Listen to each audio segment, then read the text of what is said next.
during the week to chat with Quentin Tarantino about his new movie, Inglourious Bastards. It's about a group of vengeful Jews scalping Nazis, so I'm tipping this could be a hard one for the blokes to sell to their girlfriends. You like Hitler, don't you? We should, yeah.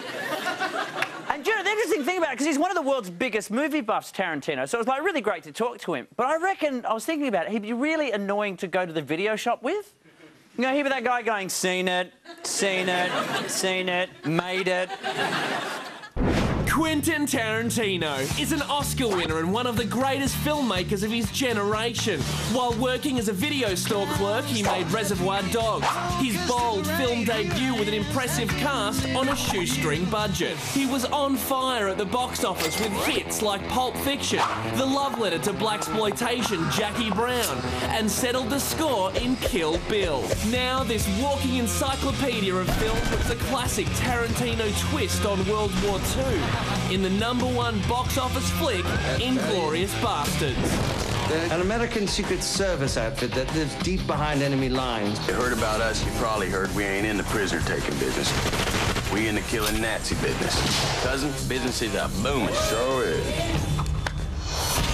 3 days from now, Joseph Goebbels is throwing a gala premiere of one of his new movies in Paris.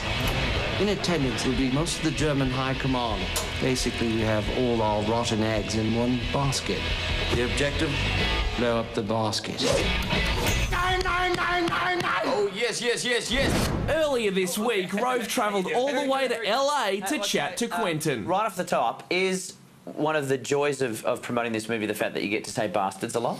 It is, actually, but, you know, I have to say, it is one of those things that I've noticed TV people and radio people are really the ones getting the joy of saying bastards all the time. Like, how many times can they say it in the course of a bit? If you do a morning program, do they have an issue with it? Well, actually, there was one place in England, they stopped me and they go, so we can't say the name of the movie on television. All right, so why did you spell it that way? They go, oh, I can't describe it. It also just takes the piss out of it. And they go, well, you can't say that either.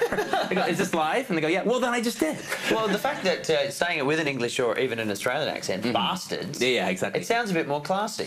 Well, that's always been actually, it always cracked me up. I thought the English in particular were the, you bastard. You bloody bastard. Just really made much more of a meal out of it than the Americans ever did. So you can claim bastard. Well, I have to say, my movie's doing a lot for claiming it. The posters all over town, like, Brad Pitt is a bastard. He says that's not an original statement, though. Oh, really? Yeah, it's been said before. Like that nice. Lieutenant Aldo Rain, I presume? And also, I hear the key to getting him wasted. Well, the thing about it is, there's this story going around that I got him drunk, that I plied him with bottles of alcohol. Why wouldn't you? Until he said yes. The reality is, I went to visit Brad where he lives in the south of France to talk to him about doing the movie. Well, where he lives is a vineyard. And so that was his wine that we were drinking. It was not my fault. His vineyard, his wine. Cut to 6 bottles later, 3:40 in the morning, he agreed to do the movie. The bastard. The bastard! Donnie! Yeah? Got a German here wants to die for country.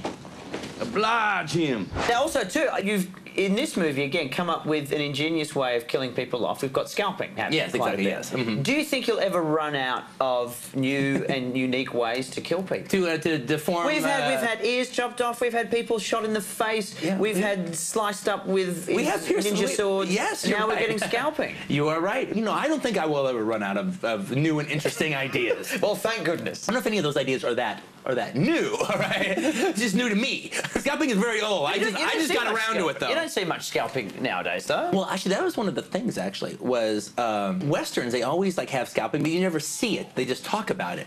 And to me, one of the reasons I showed it in this movie, well, one, because I don't give a damn, all right?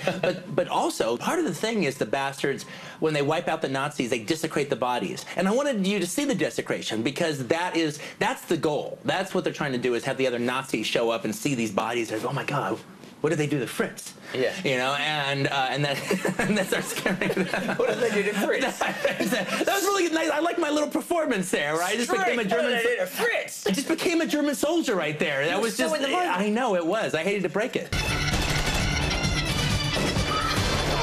And you also, with this movie, you get to play with history a little bit. I wasn't planning on mucking about with history. I was gonna, I assumed I was gonna respect that. And so I'm just writing, and what we're talking about, what you're referring to, is something that happens towards the very end of the movie. Yeah. There's a play at the end of the movie where history went one way and I go the other way. And I didn't plan on doing that. I was just writing the way I normally write, and then I just started thinking, well, wait a minute now. My characters don't know they're part of history. My characters don't know that there's things that they can do and things that they can't do. So my feeling about it is, my characters changed the outcome of the war. Now, that didn't happen because my characters didn't exist. But if they had have existed, everything that happens is fairly plausible. That makes sense. It's just got to be plausible. That's a bingo. Is that the way you say it? That's a bingo.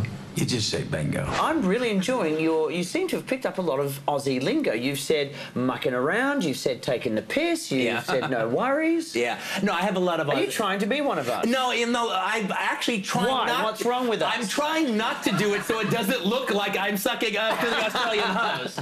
But I actually do have a lot of Aussie friends. Yeah. And I say it right, Aussie, not Aussie. Yes, right? good boy. But the thing is, I have a lot of Aussie friends, and so I actually say mate all the time. It's just everyone makes fun of me in Australia when I say it because they think I'm trying to kiss their ass. Kiss their ass. Yeah, well, that's the one I don't go with that, all right? Now, I've got right now, actually at this point in time, Quentin, we have your public probe. Are you ready for this? Yes. These are your final 5 questions as given to us by viewers of our program. Uh-oh. Here we go, from Sophia in Victoria. If Vebe, mate.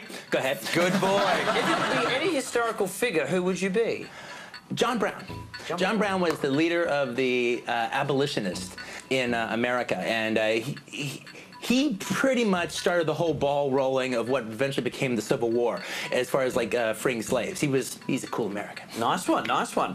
From Kurt in Western Australia, who's the most annoying person you've ever worked with? Okay, I won't say the name. But it rhymes with... No, I won't do that. Glad spit. Yeah, no. I once had to direct an actress once on a TV show, and she just wasn't good. She just, no matter how many times I talked to her about the scene, it was just the same. And I actually came up with a trick, and it was like the first time I figured out a director trick, was there was a pizza there. They were supposed to be eating this pizza. And so I said, hey, why don't you eat the pizza? Just talk with your mouth full. It's strange. If an actor is eating with their mouth full and as they're talking, they sound very naturalistic. Everybody sounds like a good actor if they talk with their mouth full of food. Not thinking about the line so much. Exactly, not thinking about it. Clever man. Number 3, from Lachlan in Western Australia, do you collect anything? Yeah, I've been a collector since I was a little kid. It's always about movie stuff and everything. So I have a film poster collection, and I also collect film prints. Oh, wow. Yeah, I collect like 35 and 16mm film prints. That's really cool. All right, from Madison in New South Wales, this will be interesting. If you were a serial killer, what would your calling card be? Well, if I was a serial killer, I wouldn't leave a calling card because I don't want to get caught. I want to keep on doing it for years and years. You'd be the don't get caught killer. I'd be the don't get caught killer. And from Gary in South Australia, would you ever consider doing a romantic comedy? Well, you know, the thing about it is, like I have. My very first script I ever wrote was True Romance. Well, yes. Yeah, and the thing about it, that title's not ironic. It actually is a love story between the two of them, and it is a very romantic movie. Now, there's also gunfights and there's all that kind of stuff in there, but that's not the question. No. You know, my whole thing is, you know, all my movies I think are pretty darn funny. But, you know, it's not trying to, okay, now you have to clean up your act and now it has to be a rom-com. Yeah. All right? Well, it would be my version of that, whatever that would be. Frightening. Yeah. Sure. But, like, True Romance got you, True Romance is pretty close. Yeah. Okay. Well, thank you very much. Hey, man, good to be here, mate. Really good to talk to you.